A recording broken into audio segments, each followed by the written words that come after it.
Bismillahirrahmanirrahim. Assalamualaikum warahmatullahi wabarakatuh. Perkenalkan, nama Aldi Prastio, NIM 119032, Prodi Hukum Keluarga Islam. Membuat video kali ini guna memenuhi tugas UTS Makul Sejarah Peradilan Islam. Baik, langsung saja saya akan menjelaskan sejarah peradilan pada masa pra-Islam. Peradilan pertama itu Nabi Adam, itu pertikaian Qabil dan Habil. Nabi Daud surat Sad dari ayat 17 sampai 26, dan Nabi Sulaiman surat Al-Anbiya 78 sampai 79. Poin pertama, peradilan bangsa Romawi, Persia dan Mesir kuno. Bangsa Romawi, Persia, Mesir kuno telah memiliki lembaga peradilan yang terorganisir, memiliki undang-undang yang dilaksanakan oleh qadhi. Hukum Romawi dikumpulkan dalam kodeks hukum. Romawi kuno mengenal metode dominatin atau bestias, mempertahankan ke area yang berisi binatang buas atau diseret dengan kuda yang berlari kencang. Sistem hukum Mesir kuno dikepali Fir'aun yang bertanggung jawab membuat peraturan rumah, menciptakan keadilan dan menjaga hukum dan ketentraman. Belum ada UU hukum pengadilan berdasarkan tentang apa yang benar dan salah dengan kesepakatan menyelesaikan konflik. Bangsa Israel dan Arab pra-Islam berpendapat alat-alat bukti dalam peradilan adalah saksi, sumpah, atau keadaan tertangkap basah. Kondisi Arab Jahiliyah. Secara geografis, Syria utara, Najd timur, Yaman barat, Laut Air selatan. Ekonominya perdagangan untuk kota, pertanian dan peternakan untuk desa. Berlaku sistem barter, jual beli, kerjasama, pertanian, musyawarah dan riba. Sosial nomaden karena sebagai besar wilayah gurun pasir, berkepribadian keras, menganut paham kesukuan, prinsip fanatisme kuat, memiliki tata sosial tertutup dengan partisipasi warga yang terbatas. Faktor keturunan lebih penting daripada kemampuan. Mengenal hierarki sosial yang kuat, kedudukan perempuan cenderung direndahkan. Menganut hukum riba, kesaliman, perpecahan suku, penindasan hidup foya-foya, penderitaan bagi si miskin, kebodohan dan buta huruf, dan lain-lain. Hukum adat sebagai hukum tempat golongan Al-Hunafa, pengikut ajaran Ibrahim, Umar bin Nufail, Zuhail bin Abi Salma. Peradilan pada masa jahiliyah. Masyarakat Arab masa ini belum memiliki bentuk dan sistem peradilan yang mapan, tidak memiliki sultah tasyri'iyah atau badan legislatif yang menyusun dan membuat undang-undang yang dapat menjadi referensi penyelesaian persoalan dan persengketaan. Belum adanya satu kesatuan sosiologis bangsa maupun politik negara secara nyata. Sudah memiliki kode untuk menyelesaikan sengketa. Masyarakat berpegang pada tradisi dan adat istiadat yang berlaku di masing-masing kabilah untuk dijadikan pedoman utama dalam menyelesaikan persoalan. Kepala kabilah memutuskan hukum antara anggota kabilah. Adat istiadat diambil dari pengalaman atau kepercayaan atau bangsa sekitar seperti Romawi, Persia, Yahudi, Nasrani. Hukum balas dendam biasanya dilakukan dengan menjadi jalan penyelesaian kasus pidana, meski sifatnya semakin menyebabkan runcinya persoalan dan kasus-kasus berkepanjangan. Adanya fanatisme dan solidaritas internal yang sangat kuat, memiliki istilah hukumah untuk qadha dan hakim untuk qadhi. Setiap kabilah memiliki hakam dan hukuman, tidak ada yang berdiri sendiri kecuali suku Quraisy.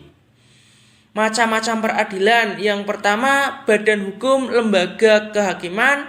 Yang kedua, ihtirkan dan kuroh paranormal dan undian. Yang ketiga, Dewan Mas Halim. Baik, selanjutnya peradilan pada masa Rasulullah.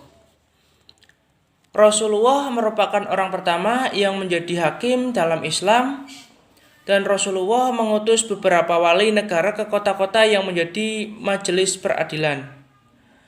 Pendelegasian tugas yudikatif dilaksanakan dalam 3 bentuk. Rasulullah sangat selektif dalam memilih sahabat untuk diangkat seorang hakim menjadi seorang hakim.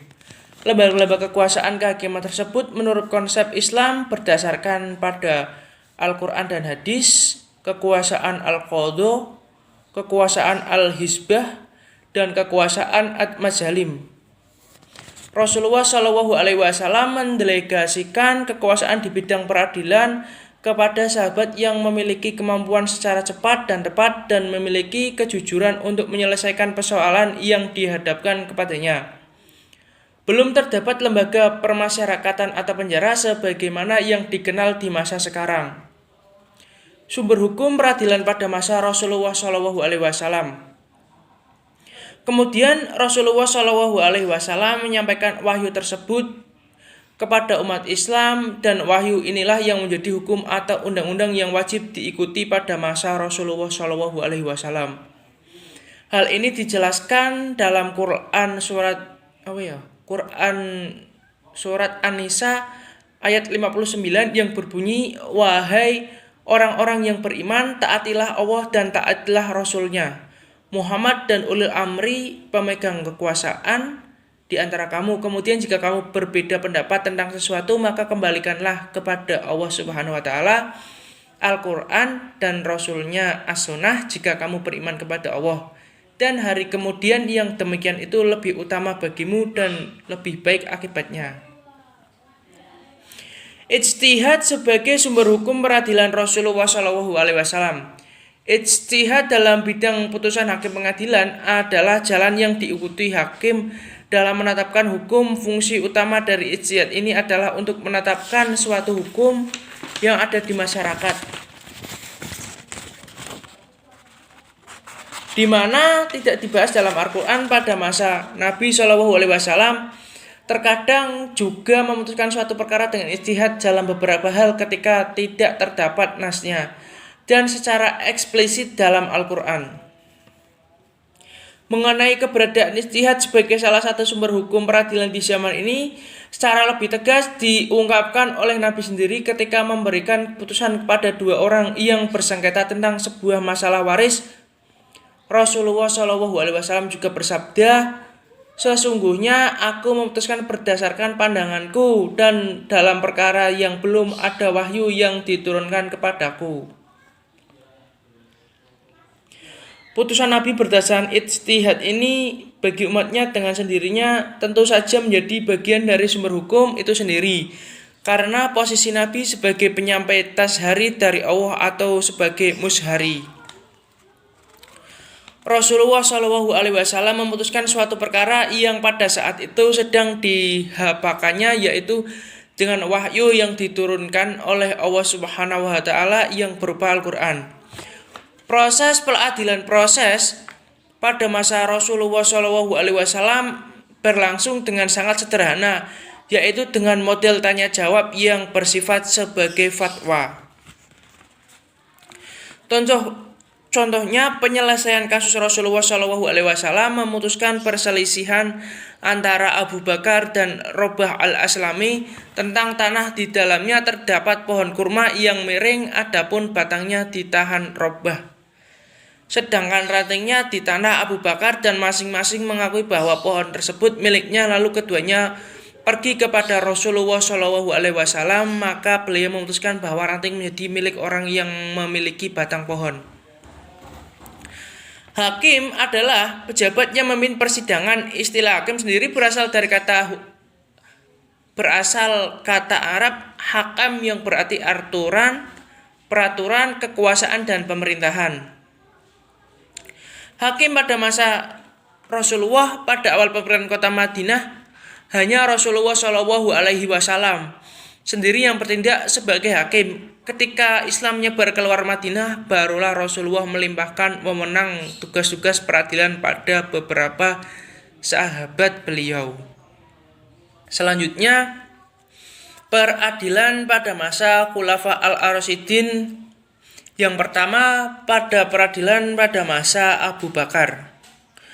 Setelah Rasulullah SAW wafat, sahabat sebagai generasi Islam pertama meneruskan ajaran dari misi kerasulan.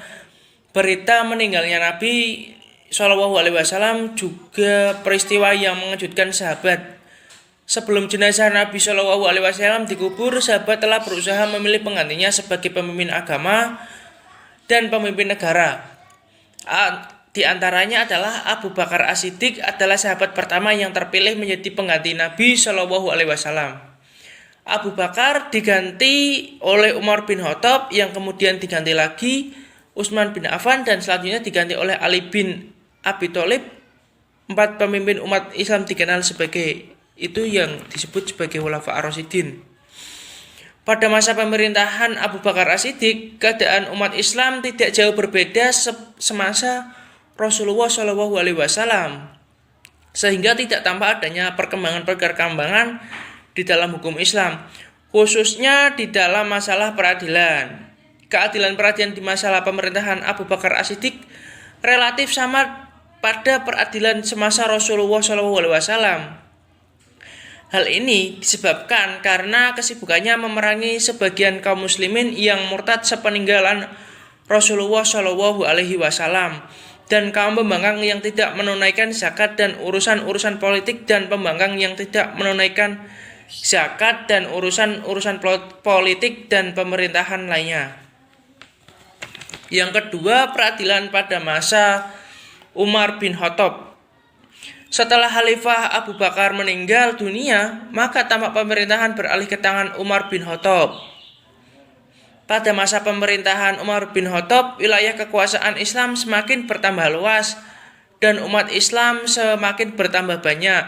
Maka bertambah banyak pula beban yang dihadapinya. Oleh karena kemajuan yang sangat pesat itu, maka bangkitlah qadhi atau hakim untuk menangani perkara yang terjadi. Kemudian peradilan pada masa Utsman bin Affan. Peradilan pada masa Utsman bin Affan. Peradilan pada masa Utsman bin Affan sama seperti peradilan di masa dua sahabat sesudahnya. Utsman mengutus petugas-petugas sebagai pengambil pajak dan penjaga batas-batas wilayah untuk menyeru amar ma'ruf nahi mungkar dan terhadap masyarakat yang bukan muslim. Utsman memberikan hukuman cambuk terhadap orang yang biasa minum arak dan mengancam setiap orang yang berbuat bid'ah dikeluarkan dari kota Madinah. Dengan demikian, keadilan masyarakat selalu dalam kebenaran. Utsman bin Affan tidak mengangkat hakim di Madinah hingga dia meninggal dunia. Kemudian peradilan pada masa Ali bin Abi Thalib. Peradilan pada masa Ali bin Abi Thalib memerintah dari tahun 656 sampai 662 Masehi, semasa pemerintahan Ali, dan tidak banyak dapat berbuat untuk mengembangkan hukum Islam karena keadaan negara tidak stabil. Nabi Muhammad SAW bersaksi bahwa peradilan sebagaimana yang diputuskan Ali atau yang terbaik peradilannya di antara kamu adalah Ali. Demikian pula pada masa pemerintahan Khalifah Ali bin Abi Thalib, beliau mengikuti langkah yang telah diperjalankan oleh khalifah sebelumnya, dan beliau selalu memberikan pesan terhadap qadhi-qadhi yang bertugas agar menjalankan tugasnya berdasarkan dengan keadilan dan kasih sayang terhadap masyarakat. Baik, selanjutnya peradilan pada masa Bani Umayyah. Poin pertama, sekilas tentang sejarah Bani Umayyah akan saya jelaskan. Pada masa pemerintahan Khalifah Ali bin Abi Thalib terjadi pertempuran Ali dengan Muawiyah dan Siffin. Perang ini diakhiri dengan tahkim, tapi ternyata tidak dapat menyelesaikan masalah. Bahkan malah menimbulkan adanya golongan tiga Khawarij, yaitu Muawiyah, Syiah, dan Khawarij. Pada tahun 660 Masehi, Ali terbunuh oleh salah satu seorang anggota Khawarij pada bulan Syawal tahun 40 Hijriah. Penduduk Madinah membuat Hasan bin Ali menjadi seorang khalifah pada Jumadil Awal tahun 41 Hijriah. Kemudian Hasan mengundurkan diri dari jabatan khalifah dan menyerahkannya kepada Muawiyah demi persatuan umat. Bani Umayyah adalah sebuah nama yang diadopsi dari nama salah seorang tokoh Qabilah Quraisy pada masa jahiliyah, yaitu Umayyah bin Abd al-Syam ibnu Abdul Manaf ibnu Qusay al-Quraisy al-Amawi. Dinasti Umayyah dinisbatkan kepada Muawiyah bin Abu Sufyan bin Harb bin Umayyah bin Abdul Syam, yang merupakan pendiri dinasti Umayyah dan sekaligus khalifah pertama yang memindahkan ibu kota kekuasaan Islam dari Kufah ke Damaskus. Dinasti Umayyah merupakan sebuah rezim pemerintah Islam yang berada di bawah kekuasaan keluarga Umayyah. Muawiyah bin Abi Sufyan telah mencurahkan segala tenaganya untuk bisa memperkuat dirinya dan menyiapkan daerah Syirah sebagai pusat kekuasaan di kemudian hari. Sukses menjadi khalifah, Muawiyah bin Abi Sufyan membuat pernyataan kepada rakyatnya untuk setiap terhadap anaknya, yaitu Yazid. Muawiyah bermaksud menyontoh sistem monarki yang terdapat di Persia dan Byzantium. Namun ia tetap masih menggunakan istilah khalifah pada masa kepemimpinannya. Namun Muawiyah bin Abi Sufyan memberikan interpretasi baru untuk mengagungkan jabatannya tersebut. Kemudian ia menyebutkan khalifatullah dalam pengertian penguasaan yang diangkat oleh Allah. Yang poin kedua, hubungan peradilan dengan penguasa. Peradilan pada masa Bani Umayyah ini yakni bahwa peradilan tidak dipengaruhi oleh kepentingan politik, sementara ijtihad hakim dalam menetapkan hukum berkembang pesat. Dalam kenyataannya, praktik dan penetapan hukum berkembang pesat. Dalam kenyataannya, praktik pemerintahan Bani Umayyah itu ditandai oleh gaya pemerintahan yang jelas-jelas mengambil bentuk otokrasi, bahwa yang berkuasa menganggap pribadinya berbeda dalam segala hal dari rakyatnya. Bentuk kekuasaan model itu tentu dapat memberikan pengaruh terhadap berbagai sektor pemerintahan, termasuk terhadap keberadaan lembaga musyawarah, hingga pada gilirannya akan menempatkan lembaga musyawarah ini menjadi kurang berarti lagi. Perkembangan hukum. Produk hukum yang berkembang pada pemerintahan Bani Umayyah sejalan dengan kebutuhan dan perkembangan masyarakat yang sudah tampak beragam. Berbagai persoalan hukum yang belum pernah muncul pada masa Rasulullah dan Khulafa ar-Rasyidin bermunculan pada masa Bani Umayyah. Persoalan ini mengandung perhatian para fuqaha dan para hakim untuk menggunakan daya pikirannya dalam berijtihad untuk menggali, merumuskan, dan menetapkan hukum-hukum baru itu. Pada periode ini, hubungan antara hakim yang satu dengan yang lainnya belum terbina. Dengan demikian, seorang hakim harus mengerahkan kemampuan sendiri untuk berijtihad pada saat mengadili dan menyelesaikannya perkara yang tidak dijumpai dari sumber hukum yang ada, yaitu Al-Quran, hadis, ijma' para sahabat. Baik, selanjutnya sejarah Bani Abbasiyah. Dinasti Abbasiyah lahir setelah masa-masa terakhir keturunan Bani Umayyah didirikan oleh Abu Abbas As-Saffah. Dinasti Abbasiyah merupakan kekhalifahan ketiga setelah wafatnya Rasulullah SAW, yaitu setelah masa Khulafaur ar-Rasyidin dan dinasti Umayyah. Kekuasaan dinasti Abbasiyah berlangsung dalam rentang waktu yang sangat lama, yaitu dari 132 Hijriah atau 700 Masehi sampai dengan 656 Hijriah atau 1258 Masehi. Proses lahirnya Bani Abbasiyah membentuk gerakan bawah tanah, menerapkan politik bersahabat. Dalam gerakan tersebut tidak menggunakan nama golongan Bani Abbas, tetapi menggunakan nama Bani Hashim atau Ahlul Bait, menetapkan wilayah Khurasan sebagai pusat kegiatan politik gerakan Bani Abbas. Peradilan pada masa Bani Abbasiyah. Pada masa ini, Bani Abbasiyah hukum Islam mengalami perkembangan yaitu begitu hebat. Perkembangan ini disebabkan oleh pertama, yaitu banyaknya mawali yang masuk Islam pada masa Bani Umayyah. Islam telah berhasil menguasai pusat-pusat peradaban Yunani. Harun ar-Rasyid menjadi khalifah pada tahun 787 Masehi. Sebelumnya ia belajar di Persia sehingga ia cinta dan gemar pada ilmu pengetahuan dan filsafat. Pada masanya lah berbagai kemajuan dicapai dan dimulai pula penerjemahan buku-buku Yunani ke dalam bahasa Arab, serta berkembangnya organisasi peradilan. Kedua, umat Islam berupaya melestarikan Al-Quran dengan dua cara, yaitu dicatat dan dihafal.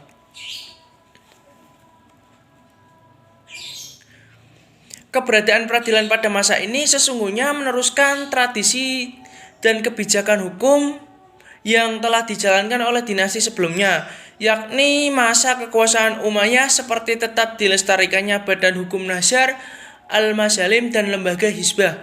Sebagaimana Umayyah yang melebarkan kekuasaan ke berbagai penjuru kawasan, Abbasiyah juga memperluas kekuasaannya dan sekaligus membentuk pemerintah daerah di berbagai tempat.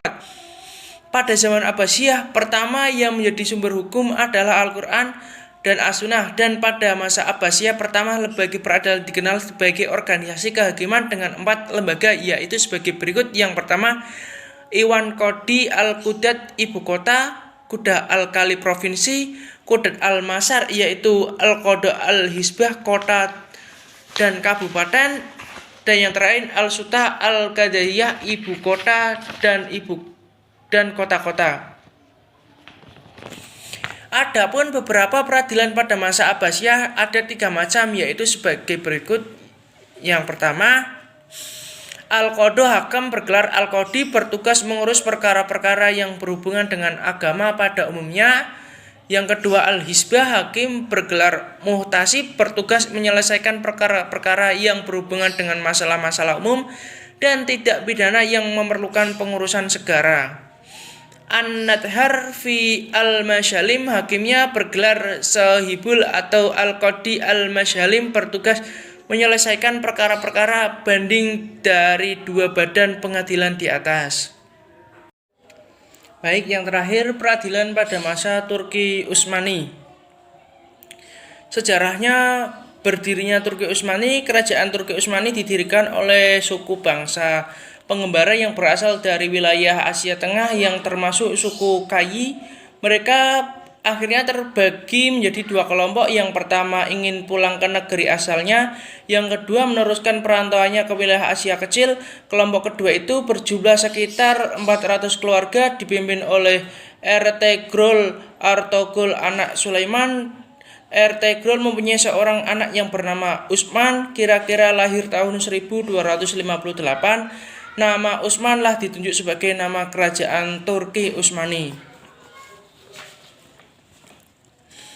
Perkembangan dan kemajuan peradaban Islam di masa Turki Utsmani. Selama masa Kesultanan Turki Utsmani dari 1299 sampai 1402 Masehi, sekitar 625 tahun, berkuasa tidak kurang dari 38 sultan. Dalam hal ini, Syafiq Al-Muqni membagi kekuasaan Turki Utsmani menjadi 5 periode. Yang pertama 1299 sampai 1402 dari pemerintahan Utsman I sampai pemerintahan Bayezid. Yang kedua periode kedua dari 1402 sampai 1566 dari Muhammad sampai Sulaiman. Periode ketiga dari 1566 sampai 1699 dari masa pemerintahan Salim II sampai Mustafa II. Periode keempat dari 1699 sampai 1832-an, dari 1699 sampai 1838 dari masa pemerintahan Ahmad III sampai Mahmud III. Periode kelima dari 1839 sampai 1922 dari masa pemerintahan Sultan Amajid I sampai Amajid. Faktor-faktor penyebab keruntuhan dari dinasti Turki Utsmani. Abdul Syukur Al-Azizi dalam bukunya mengutip dari As-Syafiq Mughni menyebutkan faktor-faktor keruntuhan kerajaan Turki Utsmani dapat dikategorikan menjadi dua bagian, yaitu faktor secara internal, yaitu yang pertama luasnya wilayah kekuasaan dan buruknya sistem pemerintahan yang ditangani oleh orang-orang berikutnya yang tidak cakap, hilangnya keadilan. Yang kedua, merajalelanya korupsi dan meningkatnya kriminalitas. Ketiga, kehidupan istimewa dan bermegah. Keempat, heterogenitas penduduk dan agama. Kelima, merosotnya perekonomian negara akibat peperangan Turki mengalami faktor. Yang kedua, faktor eksternal, timbulnya gerakan nasionalisme. Kedua, terjadinya kemajuan teknologi di barat, khususnya dalam bidang persenjataan. Kodifikasi Undang-Undang Perdata. Kodifikasi Undang-Undang Perdata Al-Majalat, Al-Hakam, sistematika dan metode penyusunannya Kitab Majalat.